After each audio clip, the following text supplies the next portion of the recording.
It's so wonderful to see everybody here. It's such a beautiful day. We were at the Feast in Jekyll Island, and unfortunately this year we didn't have as many sunny days this year. It rained just about the entire time. We'd have little glimpses where it would stop raining, and we'd get out on the beach, and then all of a sudden the rain would come down, and we'd be soaking wet and getting back to our house. But it was still enjoyable. It was very wonderful to be able to enjoy all the fellowship down there and everybody's company. It's so nice to come home, as we all come home from the feast and see all the pictures that people have taken of how much they've been enjoying the Feast of Tabernacles. During the feast, it was also really nice to see all the different churches of God, the members of all the different churches, posting their pictures from different feast sites all over the world, and see how they're enjoying it in real time. You know, Facebook has been a blessing in that way. And sometimes we get together and we make little, like my wife made this from 2010, it was a little photo journal of us when we went out to Colorado. But one day, when I was looking at some of the pictures before services started, and then I sat down and the sermonette, or the sermon, whatever it was that day, I think it was a split sermon that day, but I can't remember for sure. But all of a sudden I started thinking to myself about the pictures and the different things that people were posting on Facebook. And I thought to myself, imagine, but for some reason this thought came into my head, imagine that I'm preparing for the feast next year, and it's time to let our employers and our schools know, and this is exactly what I wrote down, that it's time to take off for school or for work for the Feast of Tabernacles. We turn in our absence excuse forms like always, but this year, the principal or supervisor states that this year they would not let us have the time off for the Feast of Tabernacles for what we call a church function. And when we stated that it is our religious belief to keep God's command to assemble at the Feast of Tabernacles and to go to the feast and celebrate it in the Bible, our supervisor or principal says that they considered that, but after seeing the pictures from the previous year, it appeared that we were on vacation, sightseeing, swimming, drinking to excess, and doing all the activities that everybody does on vacation. As things turn out, we are forced to go to court to defend our stance. And as the evidence, the jury has shown pictures, picture after picture from the previous year. Now, here is our journal. Let's pretend like this is the evidence that is presented to the jury that we were going to celebrate a feast to the Lord and not going on vacation. Now, there's lots of pretty things in here. There's some pictures of scenery. Beforehand, we went to see our son in Colorado, so that was kind of like a before the feast trip. So these are just pictures of us doing that. But once we get to the feast here, we have pictures of our place where we stay, some more sightseeing pictures. Here's a meal we share with someone. That's, we have to eat, so there's a meal, but here's more sightseeing pictures. Here we went on a hike. Here's pictures of Fish Creek Falls. It's very beautiful up there in Colorado. Well, here we are doing some alpine sleds down at the feast. Having a great time. We went on an alpine sled ride that day. Some more hiking and scenery. Here's some bear tracks. We saw some bear tracks up there. More hiking. More hiking. Went fishing one day. Went fishing. And took an afternoon and went for about 3 hours and went fishing one day. Here's another meal that we had. And here's some more just random small pictures of the feast. And some more pictures of us that one day we went fishing. So, if this is the evidence that we presented to our employer, how would the jury rule? If I said, well, I'm going, and here's the biblical scripture, but they said, well, here's the evidence, how would the jury rule on my behalf?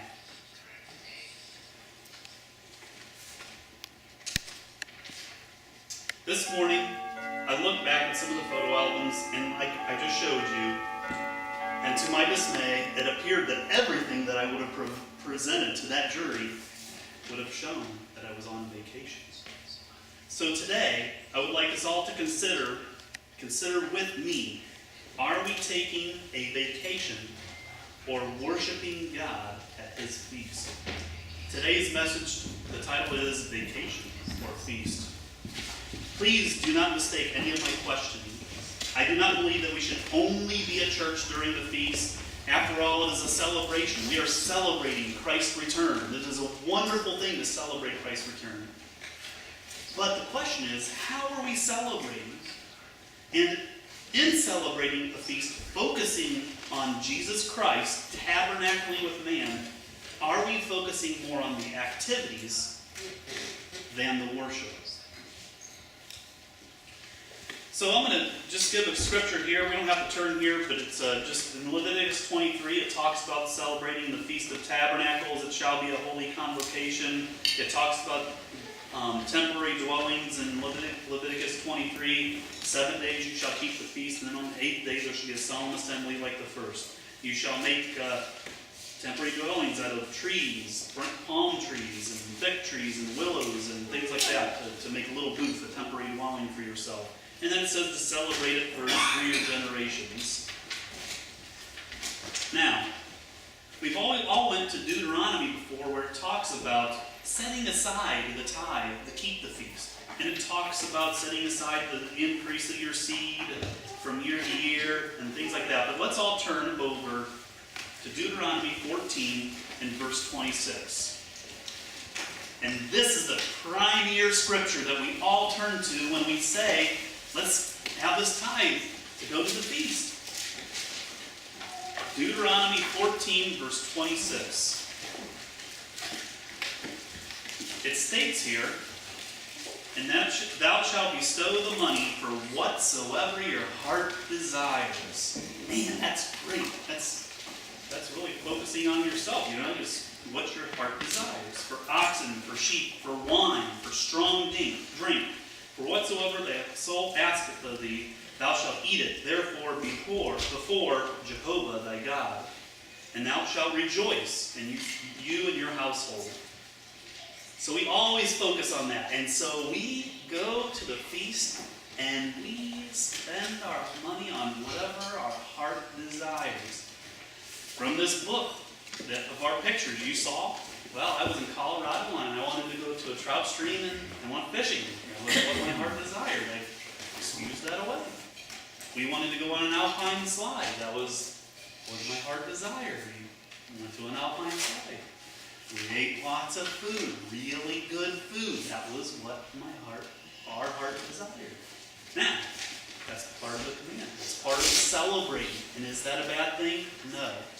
So here's the question.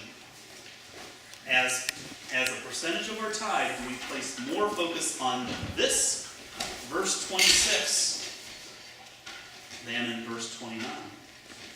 Okay, let's go down to verse 29. And the Levite, because he has no portion nor inheritance with thee, and the sojourner, and the fatherless, and the widow that are in thy gates, thou shalt come, and they shall come and eat and be satisfied, that the Jehovah thy God may bless thee in all thy work of thy hand which thou dost have. So, there's 2 parts of the command to keep the feast. One part is spending on what your heart desires, and the other part is helping all these other people eat and feast until they're satisfied. So when we go to the feast, do we take 95% of our income and determine how much we're going to, here's how much we can afford to go to this place or that place and that place. Okay, and now here's this little part that's left over, and we can help this family go up. Or, there's a balance here. There's 2 parts of Scripture. Are they equal, or are they unequal in how we apply these Scriptures? So it's just a thought that I had in doing that. Something I've been kind of mulling over. My family and I have been mulling over this for a couple years, and then again this year it just really kind of took hold of me and wondered, again, if I present that information to a jury, how would they rule? Does it appear as though we're just doing this part of the scripture, we're just going up and doing a celebration? We're helping other people. We're helping them also to be able to take part in that celebration. Another part of keeping the feast, in Ezra and Nehemiah's time, it records that they had, again, lost sight of the law. They were in captivity, and they'd come back to Jerusalem, and they were rebuilding the temple, and they discovered the book. And in Ezra or Nehemiah chapter 8, it talks about how they discovered that the Feast of Trumpets was the Feast of Trumpets, and they're supposed to be, celebrating this day, and it's a solemn assembly, and they told people not to cry and not to be sad because they had forgotten to do this, but to rejoice because we're supposed to be worshiping God and being happy. And then it talks down about keeping the Feast of Tabernacles, and it talks about how they took on the second day, and I think it starts here, yes, in Nehemiah chapter 8, verse 13, it starts to say on the second day they gathered together and they got the boughs of all the different branches, and they had put these together. In verse 17 of chapter 8, it talks that they had made booths and dwelt in booths, for since the days of Joshua the son of Nun they had not done so. Now, as a little side note, I don't know if I understood it correctly growing up or not, but I didn't know if they had kept the Feast of Tabernacles since the time of Joshua the son of Nun. But I believe they did. If you jot down 1 Kings 8 verse 2, 1 Kings 8 verse 65, and 2 Chronicles 7 verses 9 through 10, it discusses them celebrating the Feast of Tabernacles during Solomon and David's time. So they did keep the Feast of Tabernacles, but one of the things it talks about is, it says here how this, in verse 16, actually in verse 15 it starts out that they should proclaim the feast in all their cities in Jerusalem, saying, "Go forth, fetch the olive branches, the wild olive, the myrtle branches, the palm branches, the branches of fig trees, and make booths as it is written." And they made booths and dwelt with them. And so they had not done, I think, that aspect in the part. They hadn't fully kept the feast in the whole fullness since that time. But it goes on. The main point here is the other part of keeping the feast. In Nehemiah 8, verse 18. Also, day by day, from the first day until the last, he read in the book of the law. And they kept the feast 7 days, and on the 8th day was a solemn assembly according to the ordinance. So here's the other part, is worshiping. Now we do have services every day, for 2 hours every day, and then there's a couple Bible studies here and there that are organized. But again, thinking back on this, what is the balance that we're keeping at the feast? Are we going to the feast and put on our clothes, going to services, and as soon as that last song's over, going home, taking the clothes off, putting our shorts and shirts on, and going out fishing, doing the alpine slides, all those other activities, which it's not wrong. I'm just asking, where is the balance? Where's the balance in the worship part of the feast, as opposed to just what the jury would see as the vacationing part? I think in Zechariah, there's a warning here that I think we really need to focus in on. In Zechariah chapter 14, verse 17, the warning is given that after Christ returns, he'll be in Jerusalem. And they warn about the nations that will not come up to keep the Feast of Tabernacles, and he'll punish them. I'd like to key on how it's specifically worded. Zechariah 14 and verse 17. In verse 17 it states, "And it shall be that those of the families of the earth that don't go up to Jerusalem to worship the King Jehovah, upon them shall be no rain." In the previous verse, it talks about going up to keep the Feast of Tabernacles. So this is specifically talking about when Christ returns, people are going to be coming up to keep the Feast of Tabernacles. But it says those who don't come up to worship him. So could there be people who are going up during that time to the feast, but they're just vacationing.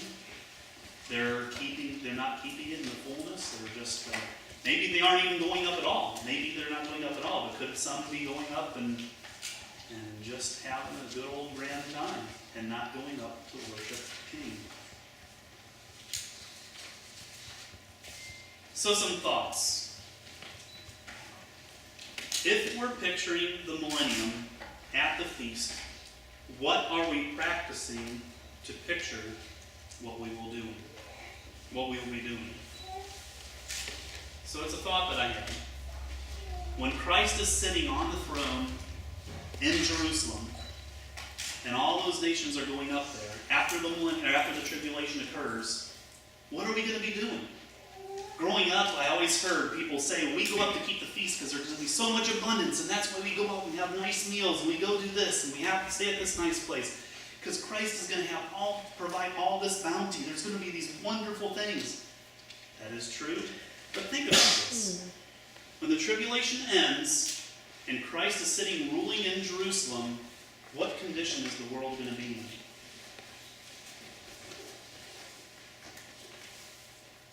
It's going to be in bad shape. Is there going to be bounty right away? Are there going to be people rejoicing just all over the place? Or are they going to be just devastated from coming out of the tribulation? As those people who are there serving, that have been in the first resurrection, and they're there to help those people, are we going to be sitting there, sitting at our table, eating these fine dinners, going to fine places? Are we going to be eating at 5-star restaurants and all these different things? Well, that may happen later on in the millennium. But I think pretty much right after the millennium, or after the tribulation, and who knows how long, we're going to be having a shoulder for people who have come out of that tribulation and seen all this awful stuff. We need to be there for them. We're going to be serving them. So if we're going to picture what the millennium is going to be like, are we practicing serving at the feast? Are we practicing being there for each other, drawing each other closer to following Jesus Christ? Are those the things we're doing? Where is that balance again? Again, we're supposed to rejoice. We're supposed to celebrate. But where's the balance? So what can we do at the feast ourselves and with others to have that proper balance in the feast? Maybe after service of today we can sit down and talk about that, and just maybe talk with each other about different things we can do. Maybe it's instead of just inviting a family to go out to dinner, maybe it's saying, we can go out to dinner, and how about we sit down and have a Bible study? Maybe it's after you have so much time to go out on the beach, and maybe you take some time afterwards again to have a Bible study, or see how people's year is doing. Maybe if there's ways that you can build them up, or be of some help for them. Maybe it's taking someone to the feast who can't afford to go. One of the things I did help with this year was help with festival assistance, and I see the budget that is given to the people who have very little money, and the budget that people are expected to have is what most people spend on, for a meal, is what most people spend on maybe one person's entree, and that's for the family that they have for their budget. And so maybe we take, instead of eating out steak 5 times during the feast for our whole family, maybe it's eating steak twice and then taking somebody else and helping them be able to enjoy a really nice meal. Are we willing to lower our standard this much so that somebody else can have that enjoyment of the feast? Like that scripture back in Deuteronomy, it says, to help all those people that it mentioned so that they can eat till they're satisfied. So, in closing, we have 12 months, approximately, a little bit more than 12 months to prepare for next year's Feast of Tabernacles.